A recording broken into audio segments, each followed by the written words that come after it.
हर हर महादेव। इस विशाल सृष्टि में कभी तो प्रभु खुद अवतार लेते हैं और कभी महापुरुषों का आविर्भाव होता है। इसी कारण यह सृष्टि चल रही है। हमारे देश में महापुरुषों की कमी कभी नहीं रही है। मनुष्य अपना विकास इतना दूर कर सकता है कि वह ईश्वरमय हो सकता है, ईश्वर के बिल्कुल करीब हो सकता है, ईश्वरीय शक्तियों से परिपूर्ण हो सकता है। हमारे देश में एक ऐसे ही महापुरुष तैलंग स्वामी हुए थे। तैलंग स्वामी का आगमन उस समय हुआ जब भारत में मूर्ति पूजा का विरोध हो रहा था। मूर्ति पूजा का विरोध नहीं होना चाहिए। ईश्वर को हम इंद्रियों के द्वारा, बुद्धि के द्वारा, तर्क के द्वारा नहीं पा सकते हैं। ईश्वर गोतीत हैं। ईश्वर को पाने का एकमात्र उपाय है कि उनकी मूर्तियां प्रतीक मानकर पूजी जाएं। मूर्ति पूजा का जो भी विरोध करता है वह सत्य से दूर है। ईश्वर की मूर्ति में ही ईश्वर की शक्ति आविर्भूत हो जाती है। एक बार स्वामी विवेकानंद से एक राजा ने पूछा कि मैं मूर्ति पूजा नहीं मानता हूँ, मूर्ति पूजा करना बच्चों का खेल है। स्वामी विवेकानंद ने कहा कि आप अपने पिता की वो फोटो क्यों रखे हुए हैं, मैं उस पर थूक देता हूँ। और जैसे ही विवेकानंद ने उस पर थूक फेंका, राजा क्रुद्ध हो गया। कहा कि जब आप इस पर क्रुद्ध हो रहे हैं तो भगवान की मूर्तियों पर आप क्यों प्रसंग उठा रहे हैं, तर्क कर रहे हैं कि मूर्ति पूजा नहीं होनी चाहिए। मूर्ति पूजा अध्यात्म का ABCD है। जब तक हम ABCD नहीं जानते हैं, इंग्लिश नहीं जान सकते हैं। उसी प्रकार मूर्ति पूजा के द्वारा जब तक भावों को हम आविर्भूत नहीं करते हैं, प्रभु तक नहीं पहुंच सकते हैं। ये मेरा अनुभव है।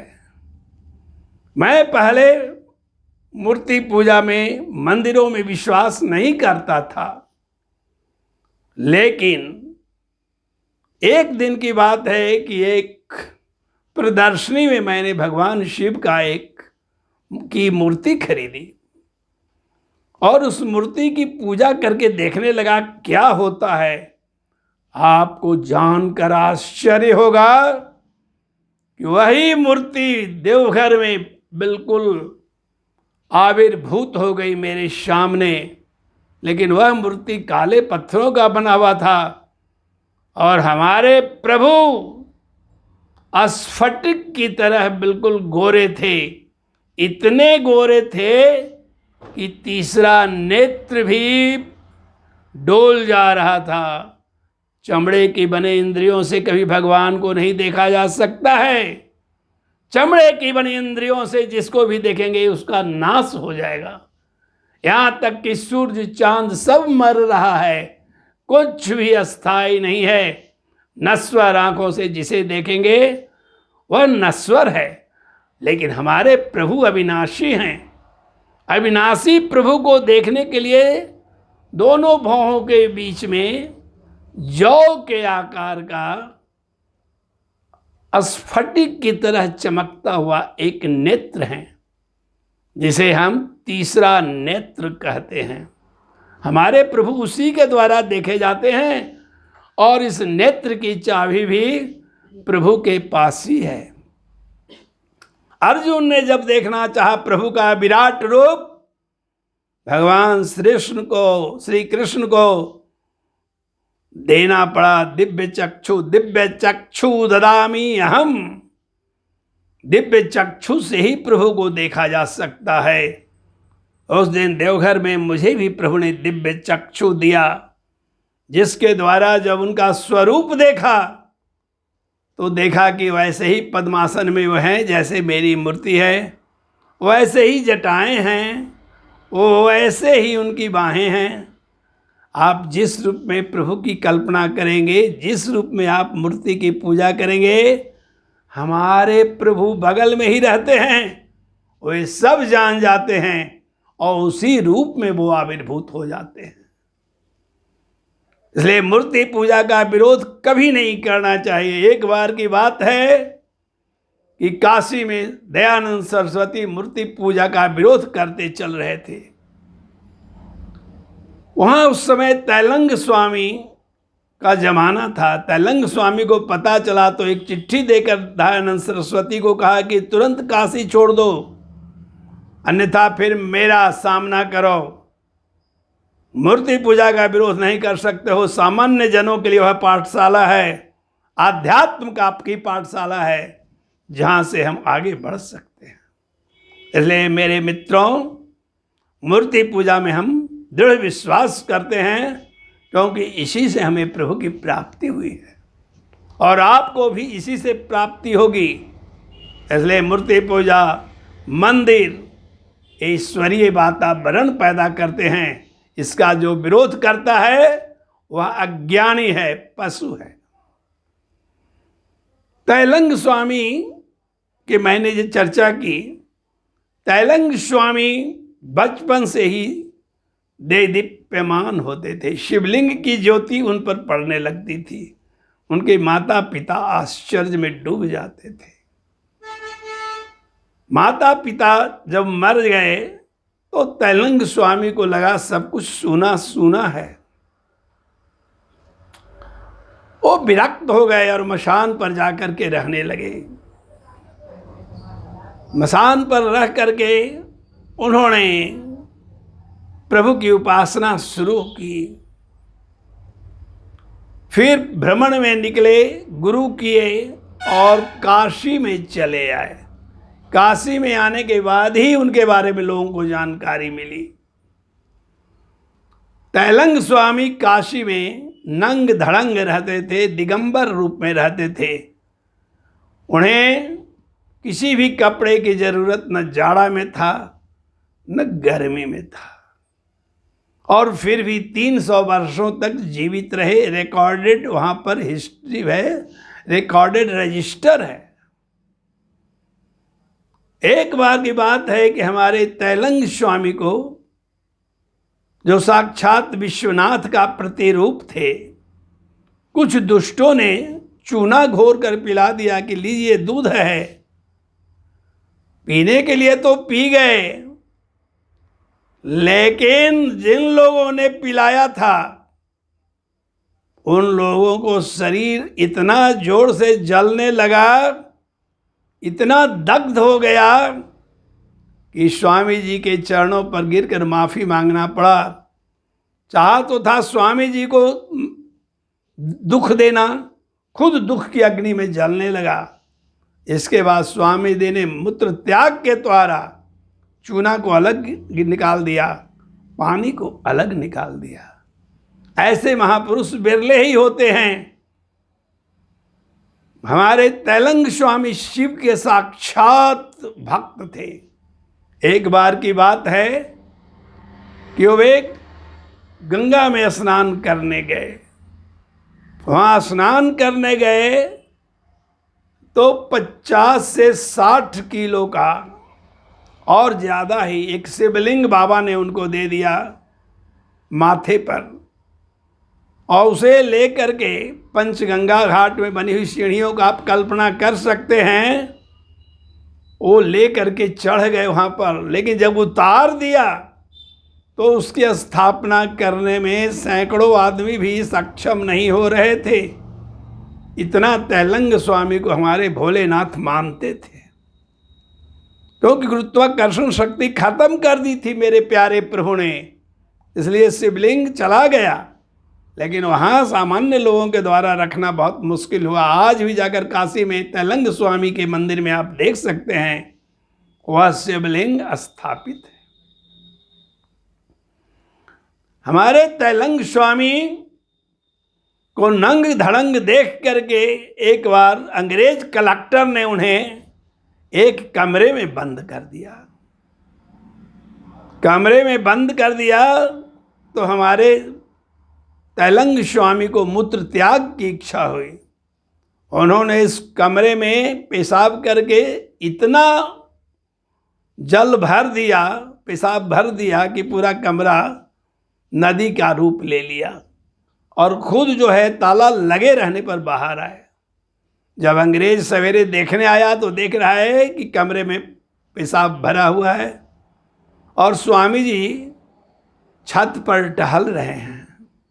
कहा कि तुम ताला लगा हुआ में कैसे निकल गए? उन्होंने कहा कि मैं शरीर नहीं हूँ, मैं आत्मा हूँ, मैं सर्वशक्तिमान का अंश हूँ। तुम्हारा ताला और तुम्हारी दीवारें मेरे सामने शून्य हैं। देखो मैं तुम्हारा ताला लगा हुआ है, मैं ऊपर घूम रहा हूँ। क्या तुम जेल में रहने वाले मनुष्य को नहीं मरने देते हो? जेल में रखते हुए भी उसकी आत्मा निकल जाती है। उसी प्रकार मैं भी निकल कर टहल रहा हूँ। उस दिन से अंग्रेज कलेक्टर ने घोषणा कर दी कि कोई भी इनको पीड़ा नहीं देगा और जिधर इच्छा है वे घूमेंगे। तैलंग स्वामी की आश्चर्यों की कहानियां सुन सुनकर घोर आश्चर्य होता है।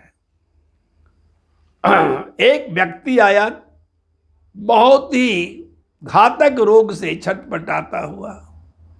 तैलंग स्वामी ने उसे भांग की एक गोली दी और कहा कि घर पर भांग बनाकर गोलियां खाया करो, रोग दूर हो जाएगा। आश्चर्य है, 7 ही दिन के अंदर उसका सारा रोग भांग की गोली से उन्होंने दूर कर दिया। जो सर्वसमर्थ ईश्वर की भक्ति करता है उसके पास ऐसी शक्ति आ जाती है जिसकी कल्पना करना हमारे और आपके लिए असंभव है। एक दिन तैलंग स्वामी स्नान करके आए तो भोजन के समय काली की मूर्ति को जहाँ स्थापित थी वहाँ से बुला लिया कि आओ माता भोजन करने, और आंखें फटी की फटी रह गई। काली की मूर्ति वहाँ से उतर करके और धीरे धीरे छोटी बच्ची की तरह आकर के इनके बगल में बैठ गई और इनके साथ भोजन किया।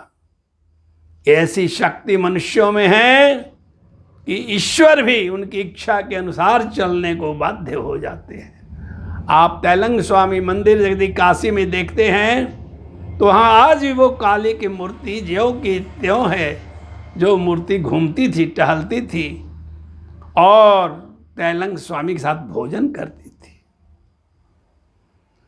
तैलंग स्वामी जैसे महापुरुष इस धरती पर कभी कभी आते हैं। गर्मी के दिनों में वे गंगा के बालू पर रहते थे और जाड़ा के दिनों में गंगा के पानी में रहते थे।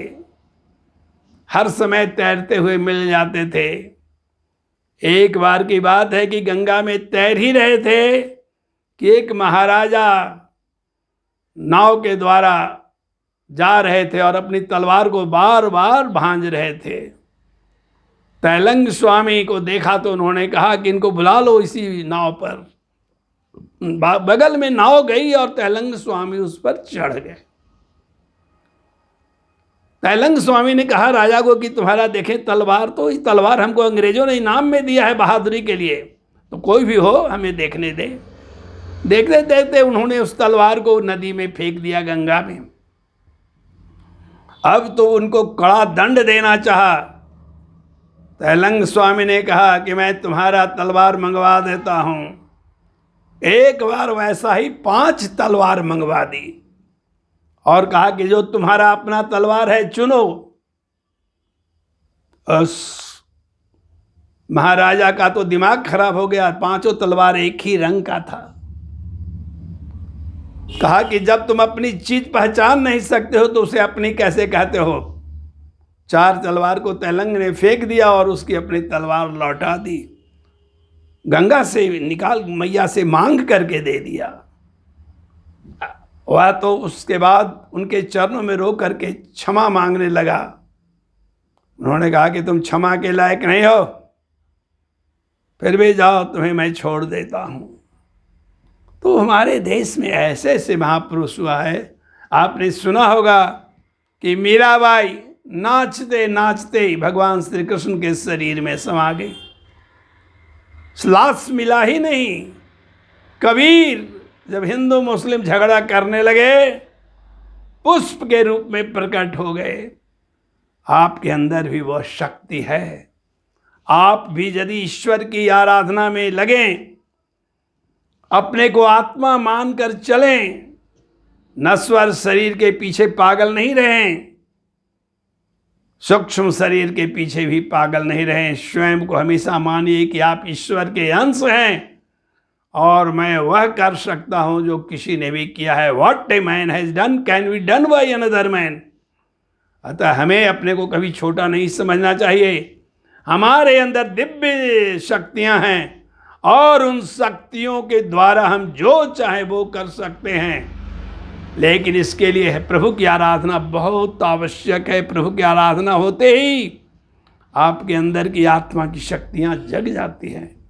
इसलिए हमेशा प्रभु के सामने अवनत रहें। हर हर महादेव, शंभो कैलाश के राजा, दिल पर छा जा। जय हो भोलेनाथ, जय हो मां काली।